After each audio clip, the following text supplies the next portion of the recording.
Hello. Did that really just happen? Did I? I think my stream also broke right when it started. Nonetheless, oh my God. Unbelievable. That really happened. That's how that game ended. That is insanity. What a fucking play by William Carlsson. What a play by Riley Smith. What a world that those two are back on the team. Maybe you don't have ever have gotten rid of him in the first place because the guy that got rid of him for is not very good. Nonetheless, oh my God.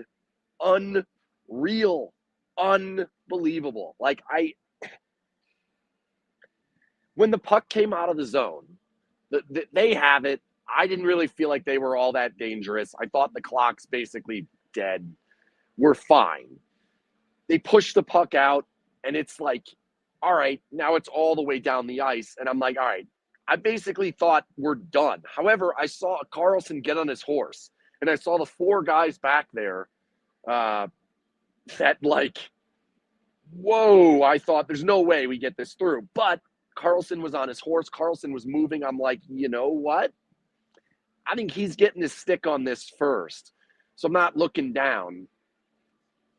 Then they get it out to Smith. They have two guys selling out. I think Nick Hague's probably right. Those guys are going to take a lot of shit for that. It's probably not right. They think there's 2 seconds, 1 second. They think it has to be a shot. You lay in front of it. I get that. It's the goalie. That's probably the one. And hello, goalie advantage. It happened. It happened tonight. He was terrible on the first goal. He was terrible on the fourth goal. He's terrible. I mean, finally it showed up, and Hill wasn't even that good. Hill didn't even have to do all that much. Made a couple of them. But man, oh man, for it to end the way it does. And there's something about this sport. And I do it all the time where I'll tell you a player's having a great game and then they score a goal and then they make the big play, or I'll tell you a guy's having an off night and then they'll take a penalty. We got both of those in this particular game. There's something about this sport that you can just see it. You just know what's coming based on how things are going. And in this game, it was so clear that William Carlsson was going to make the play to help win this game. And it's in no way surprising that Riley Smith's the one that steps forward. A huge part of why Riley Smith was such a good fit to bring back was the fact that he could play right and left. And when you have a situation when Mark Stone goes down and he can play on the right and give you those minutes and take more of the load when you've got some guys that aren't having great games, to be able to get that is massive. I don't even know, the game itself, the overall game itself, it was a masterpiece for a 50-minute stretch in the middle there.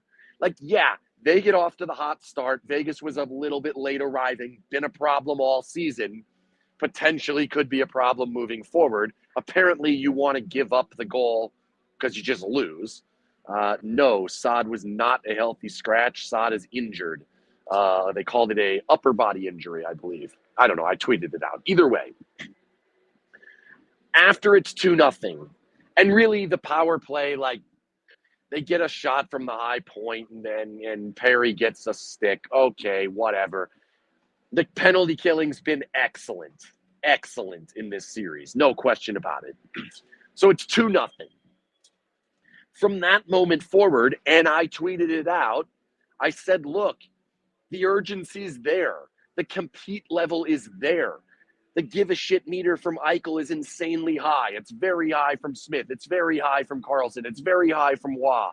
It's very high from Alex Pietrangelo. It's Noah Hannafin. A lot of these guys are playing well. The moment it went down 2-0, they were excellent, fantastic from that moment. And to then push that through to tie the game, to then have the second period where they did not allow any of the problems that Edmonton presents you in second periods. Normally, Edmonton's the one who's going to hem you in, going to give you those over and over and over situations where you're going to have them coming at waves at you and you're going to be drowning by the time the period ended. That's not how it went. And because of that, over the course of the period, The Golden Knights are the one wearing them down, short a player with an injured defenseman, with another player back in the lineup in Dorofeev, who wasn't very good. They might have to decide whether or not he's worthwhile. Either way, maybe I'll get to that later. But to be able on the road, without last change, without your captain, without a couple of guys having decent games, Barbashev, Dorofeev, to name a couple of them, Hurdle probably to name another one, with all of that occurring, to still consistently break out of their zone easily, to not have any forecheck pressure coming their way, to constantly apply forecheck pressure the other way, to have loads of shifts in that zone, all the low to high stuff, all the activations from the defenseman. Like, that's what you have to do against this team. And to be able to do it in a second period on the road, it ends up with what you got, which is a great long shift with Carlsson out there. He and Pietrangelo and Hannafin behind him were doing excellent. They finally get the puck out because Vegas cleared it themselves on a missed shot wide. Once it came out, Draisaitl, terrible change. He does more dumb shit. Shout out to him for putting the puck in the goal to actually win the game too. But he does so much dumb shit. He changes for no reason. I'm stunned he changed. I have no clue why he opted to change in that situation. He changes, and Vegas immediately comes right back in the zone. And not only do they come into the zone, Hannafin recognizes, I've got room to activate here. That's the Noah Hannafin we've been looking for. That's the Noah Hannafin they traded a first-round pick for. That's the guy that's going to help this team win games in big-time situations, score big-time goals in big-time moments. Carlsson gives it to him. He gives it back. Skinner's a disaster. Puck's in the back of the net. Like, that's what you earn. This team earned that second period lead. Then, third period, it was unbelievable at keeping the puck away from the front of the goal. So damn good. Every single time they put the puck in the middle of the ice, there was nothing there. Nada. So that is such a massive piece of what we can look at and say, can that continue into game 4, into game 5, into game 6, which now I'm feeling like it's more likely that it's going to occur. A lot of that is so massive. How did the Golden Knights beat this team last time? They didn't allow challenges in the middle. There was nothing in the front of the goal. Now, McDavid's going to do his thing. Like, it's going to happen. It is what it is. You've got to take advantage of your chances and limit him to the best of your ability. Vegas did that today. It's a bad bounce. It's a disappointing bounce. Hill made a bundle of stops in front when he was called on. Defensive sticks were excellent. Blocks were excellent. All of it. It's so different from what we saw in game 1, what we saw in one of the regular season games where they were all over them. Like, that's a massive change, and that's the difference. That's how it has to look. I understand that we still need a goal with 0.4 seconds that they put into their own goal, that they have 4 guys not do much defensively, that William Karlsson has a hero moment, and Riley Smith also has somewhat of a hero moment. Like, we still needed all of it, but that's without Mark Stone. Now, Mark Stone's status, I'll tell you what Bruce Cassidy said after I tell you that this Periscope and all Periscopes are brought to you by the Jimmerson Law Firm. The Jimmerson Law Firm is one of Las Vegas' preeminent law firms specializing in high-stakes business, civil, and family litigation when winning matters. Seek out the Jimmerson Law Firm. Winning matters. Even with 0.4 seconds left on the clock, winning still matters. I think Vegas would have won this game in overtime anyway. However, thank goodness it didn't have to get there. It's going to allow me to go to bed at a much better time. And get some more sleep in to continue fixing this voice. Bruce Cassidy also said his voice is broken. We had a nice little voice comparison off after the press conference, and he won. So it's going around. I don't know what the hell's happening, but I do think I'm improving slowly. I also am wearing like 6 sweatshirts.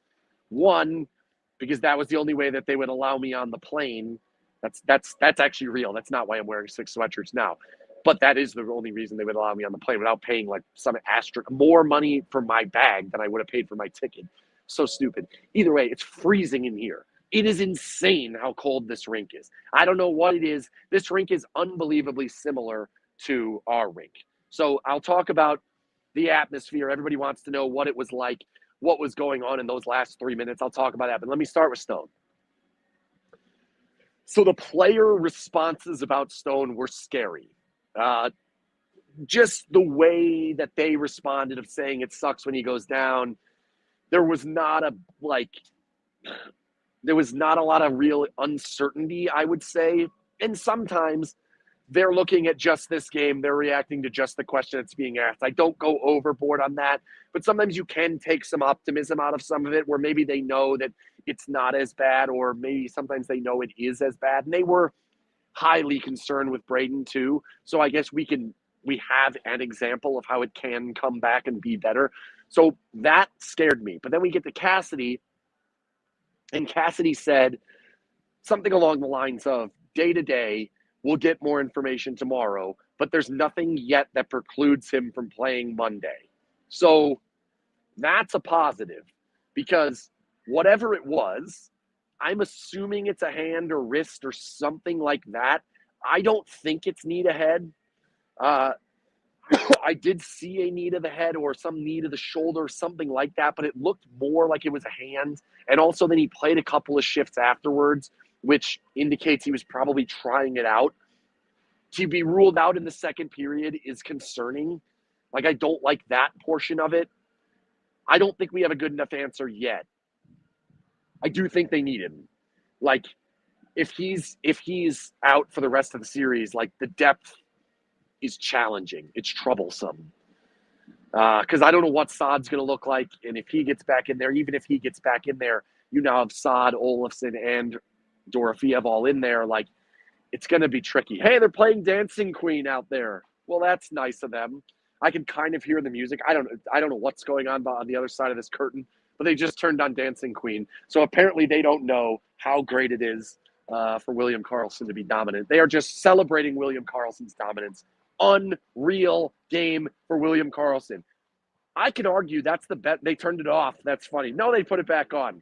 They turned it down for a second. Maybe they knew. I could argue that's the best game William Carlsson's ever played. That was unreal. He was stupendous. Both ends of the ice, in the dot. Like, he was spectacular in that game. Awesome.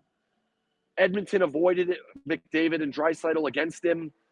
They split up McDavid and Draisaitl and still avoided McDavid and or Draisaitl against him. He's so solid defensively. He is so good. And then to push the game forward, to hold the puck in the offensive zone, to find the players out top, to get the play at the end, to score the goal, like, just unreal game from him. Like, I can't even say enough. Riley Smith had such awesome things to say about him. I'm going to write that up at some point. I can't decide if I want to do that particular play or the Riley and Will combination or just Will. I don't know. You're probably going to get that from everybody, but how can I not write that? He was insanely good, like unbelievably good in this game. The building. So first of all, this building's very, very loud. It is remarkably similar to T-Mobile in how it's laid out. The size, the fact that there's like the barrier down the middle here for the center sections, even like the Jumbotron's fairly similar. They have the TVs inside of the Jumbotron, same thing. They have like this club level. The press box is basically a mirror image, a little bit different. They have more food, good on them. But very, very similar. So the way that the sound kind of reverberates, Vegas's sound system is a lot bigger. Or like better or stronger. I don't know if it's better. It's just they have it turned higher. So I think the sound system has more of an impact in Vegas.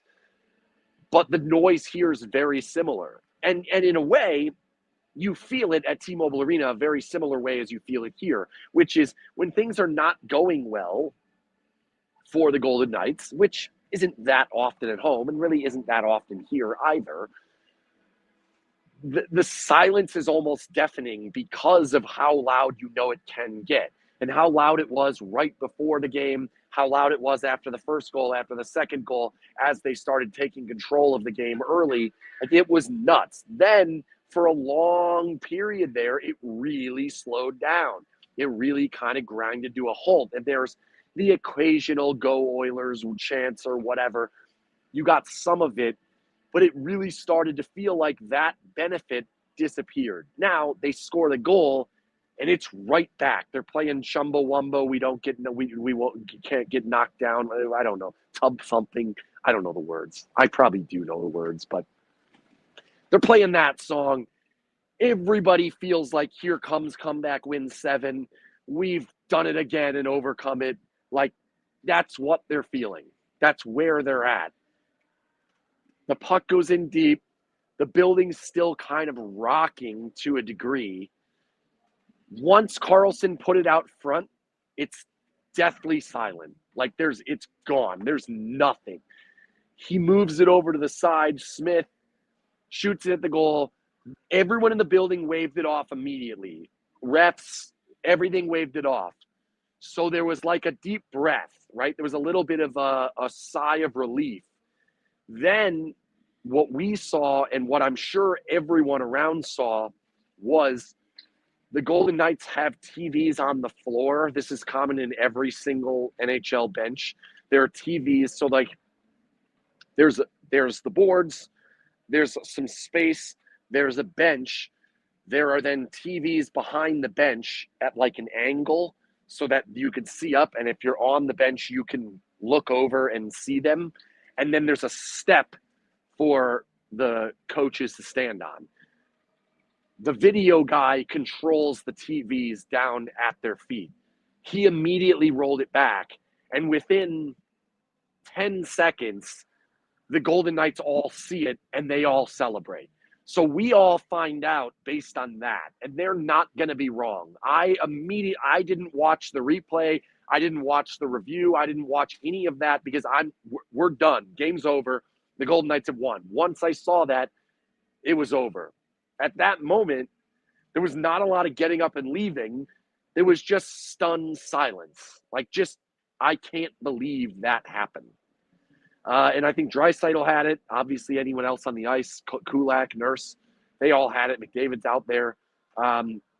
It's crazy, just crazy that that's what occurred. The view in the press box is identical to T-Mobile. I saw somebody ask that. It was a one-of-a-kind moment. Like, it was a lot different than overtime goals we've seen. Like, I think the closest we've ever probably had was the Carlsson goal in San Jose. It's still one of my favorite goals ever. This one might beat it because this one's just so incredibly improbable. And, like, the thing that makes it beyond that is, like, it paid off the dude who had the best game I've ever seen from him. Like, what a moment to have that, where Stone's been out the whole game. Like, it's crazy that that's how well he played. All right, so moving forward. So we're at 2-1. It's not where you want to be. I think that this game did a lot for me confidence-wise in last change. I had a lot of concerns about last change, what that was going to look like. Certainly without McNabb, I think there was even more concerns about that because I didn't think we had a D pair that we could really trust at any point. To have him back there made a huge difference, and that obviously mitigated some of the last change there. I think last change will continue to have a bit of a problem if Mark Stone can't play. But I don't really know how to say it other than, like, the collective group kind of mitigated the challenge that I thought was going to be there. Like, I expected a lot of McDavid against Hurdle, a lot of Draisaitl against Waugh, that type of matchup. We did get some of that, and those guys dug in and did what I think Bruce Cassidy does best. The reason why Bruce Cassidy teams are great, regular season, postseason, his name is on the Stanley Cup. He brought a team that was banged all hell up last year to Game 7. He's very good. Like, he was very good in Boston. He's very, very good. The reason for that is because the structure of play in the defensive zone, when stuck to and when really committed to, does not need excellent players in every single position to succeed. And that's what we saw tonight.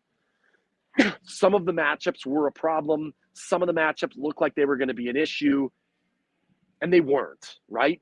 They were not as big a problem. The Golden Knights did not drown. I do want to note that, like, they had the lead for a lot. When the game was tied in that second period, that's just a great period. So to then get the lead and be able to play in the third, we need to see more. But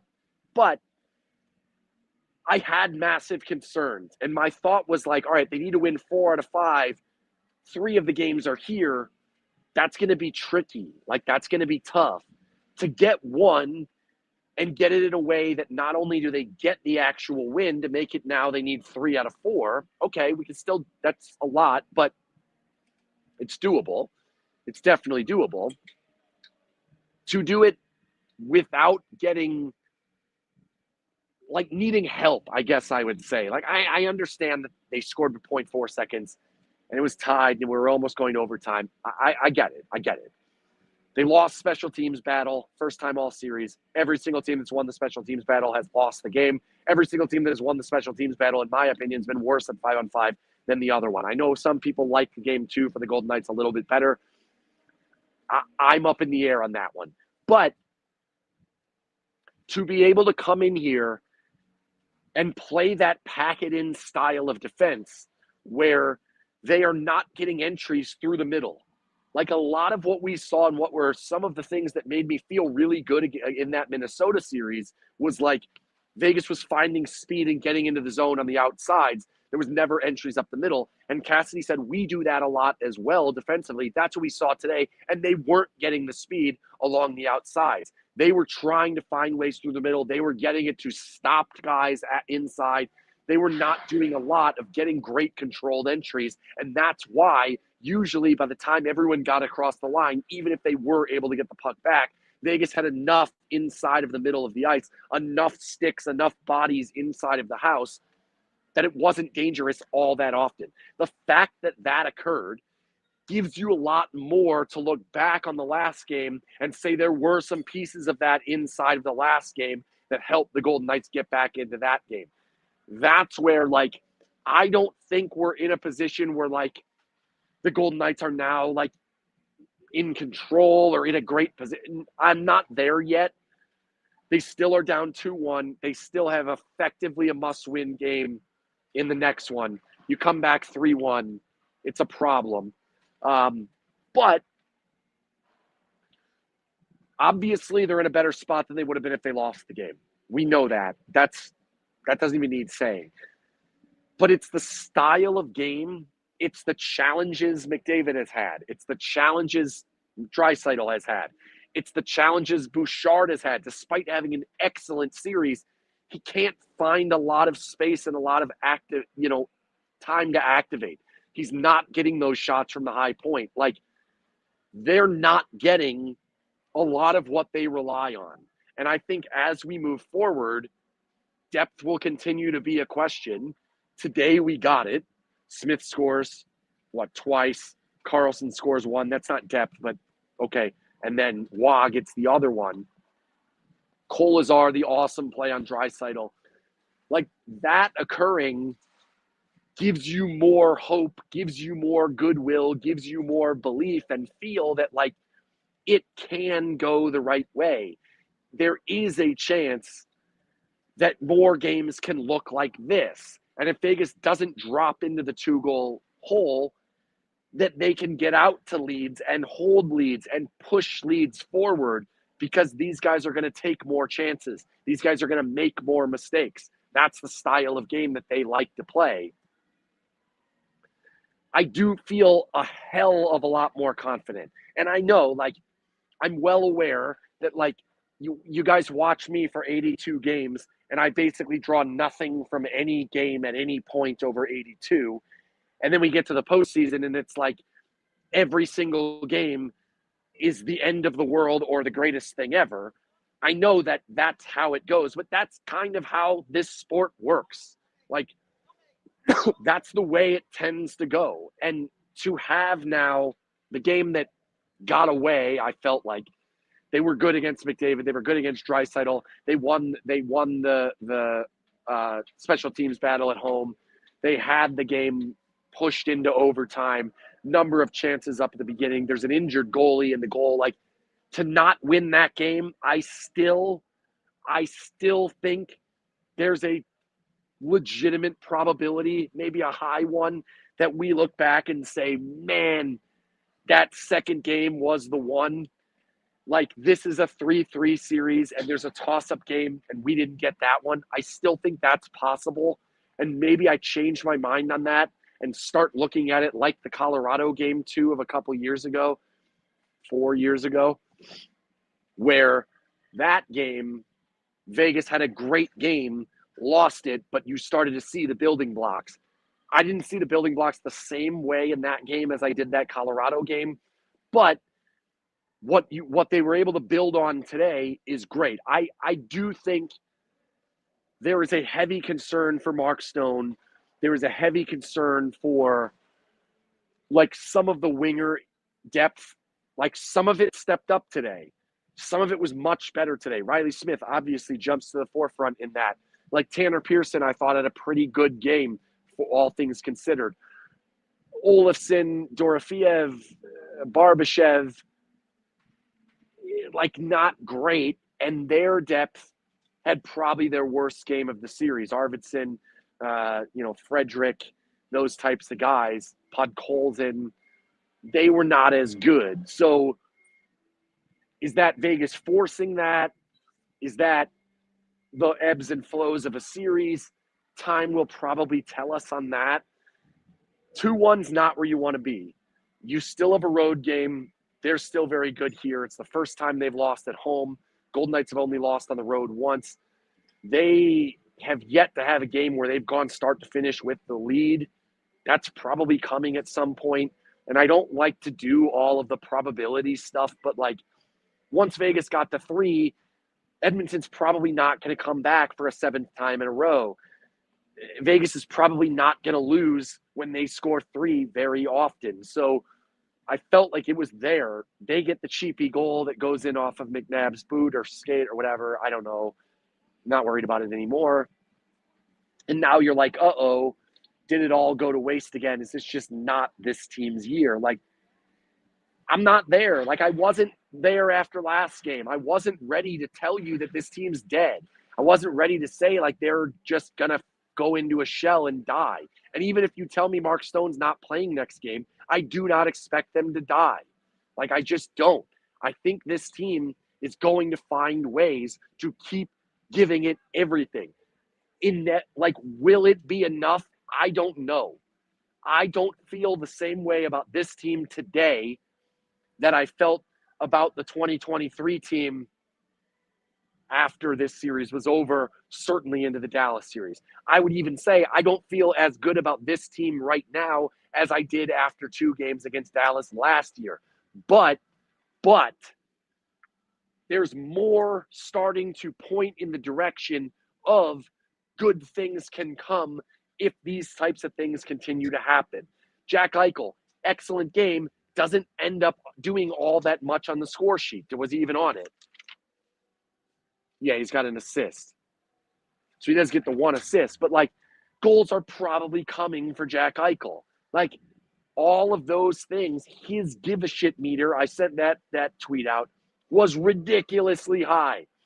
If you want to see it, go watch the penalty kill. He was insanely good for the first 30 seconds of the penalty kill. They ended up scoring on that penalty kill, but he was awesome. Why is there a box? I don't know what's happening in the middle of the rink. Maybe they have something here on I don't know why they're putting the planks down. Either way, if you have questions, go ahead and put them in the chat. I'll try to take as many as I can tonight, and then we'll get out of here.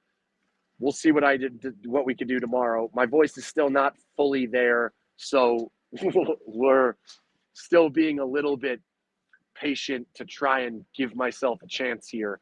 But I know a lot of people are asking about Pickard. I don't think it matters. He's not good. He's not good. Stuart Skinner is not good. They do not have good goalies. I understand that Pickard won these games. He's not good. They will make mistakes. I do know the song. I can't remember the name of it.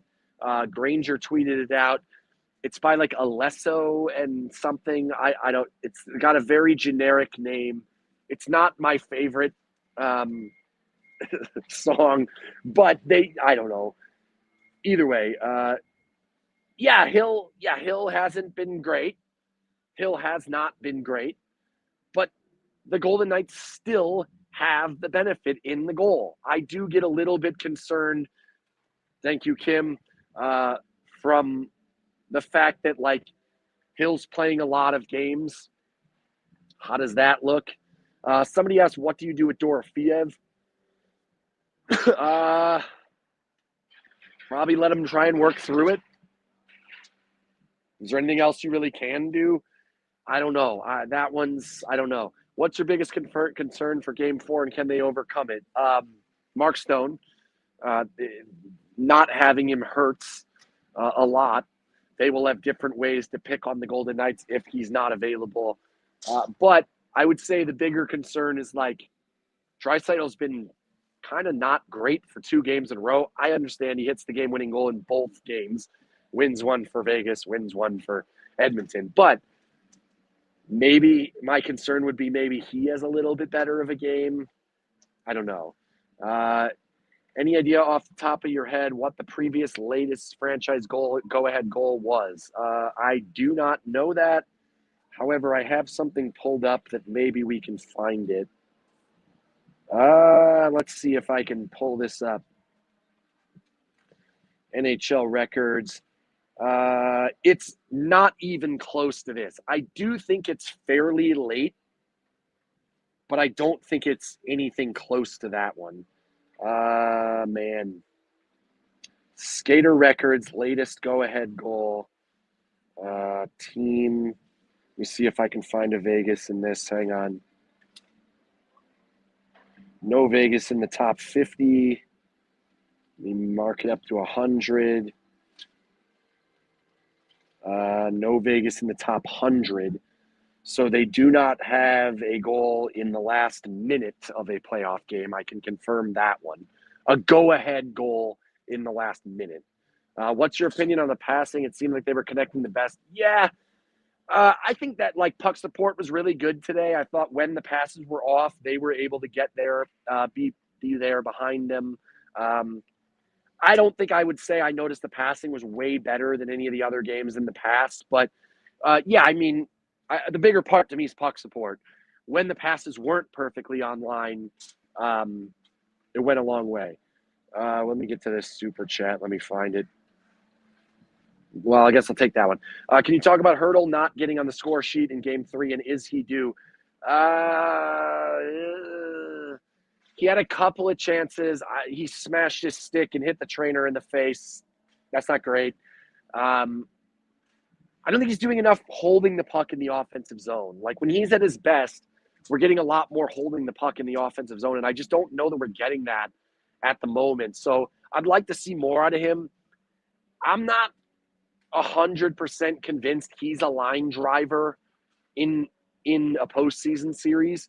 So to not have guys around him is tricky. And then, like, he can't get to the net as often because with Pavel and Olofsson or Saad or whoever, they're not going to generate a ton. So maybe does he fit with Eichel at some point? I don't know. I wouldn't say I feel like he's due. Thank you. Tyrone. Sorry, I don't know. Is that the Pope? I don't know. Safe travels. Go Knights, go. Yeah, I'm in favor of all of that. Thank you for that. What is my ideal lineup? Well, it's probably what we saw, but you got to be healthy. Like, they got to have all the guys. So what is my ideal lineup if Stone's not in? I don't know that I'm going to be able to come up with one that I really like. So that's concerning. Thanks again, as always, to Vegas Night and Day Heating and Cooling for sponsoring all of my travel. Their logo is, nailed it, way up over there. They are giving more savings the more we win in the postseason. So that's a 5th win. So we're getting closer You'll find the graphic on our Twitter. You can go to vkdac.com. You get a discount off of new services. You also can get the $50 pre-summer maintenance special. Take advantage of it. Do it for me. Take advantage of it. Make it so that it's worth their while to send me all the way up to Alberta, Canada, because they've done it for 3 years in a row. They've been very gracious to continue doing this. They also sponsored Sin Bingo this year. Tremendous local company, huge fans of the team, huge fans of SinBin. Great people there. I've had them come and fix my air conditioning, and they are awesome. Everyone who's ever used them has been great. vkdac.com. And, of course, the Jimmerson Law Firm for sponsoring all of our Periscopes throughout the entire season and the postseason, which there will be one every single game, except for the one that I lost my voice and I still tried to do one. Why do I feel like Holtz could thrive in this series? I don't know. He won't. Olafson's not thriving other than on the power play. Dorofiev's not really thriving. Saad wasn't necessarily thriving. Like, I don't know why you would feel like Holtz is going to thrive in this series. I don't think he will. I don't think he's going to come in anyway. I think Schwint goes in first. I think Roenbier goes in first. I think they might even dig into the taxi squad further for a Lazinski or a Burke or something before Holtz. I don't think Holtz is going to play. So that's it. That's all I got for tonight. Unbelievable win. Unbelievable game for William Carlsson. Spectacular patience from Riley Smith. Shout out Riley Smith for getting back into this organization and finding his way back into making the difference in a playoff series, in a playoff game. Awesome. Still a lot of work to do. The Golden Knights are not tied in this series. The Golden Knights do not have home ice back in this series. The Golden Knights are still one loss away from being in a mega hole. Game 4 is massive, but there's so much good from Game 3 to feel like there's much more to build on into Game 4. I believe the Golden Knights are in a position where they can come back and win this series. I did not feel that great about it. It's 80%. The teams that win games 1 and 2 go, if the same team wins game 1 and 2, they go on to win. That's the hill the Golden Knights still have to climb. It's a lot. Now, it's probably down to 60, so we're in a much better spot than we were, but there's still a lot to be done. You got to get this one. You got to bring it back for Game 5, and we'll worry about Game 5 if we can get Game 4. That's where I'm at. Goaltending was a little bit better for the Golden Knights today, made a huge difference. The biggest piece, though, William Carlsson, Riley Smith, spectacular. Also, I've gotten on Alex Pietrangelo a lot. He's been great. He was great in this game. Thanks again for the super chat. Thanks for calling me mate. I spent a little time in Britain over the summer, and I like being called mate. That's all I have. Good night, everybody.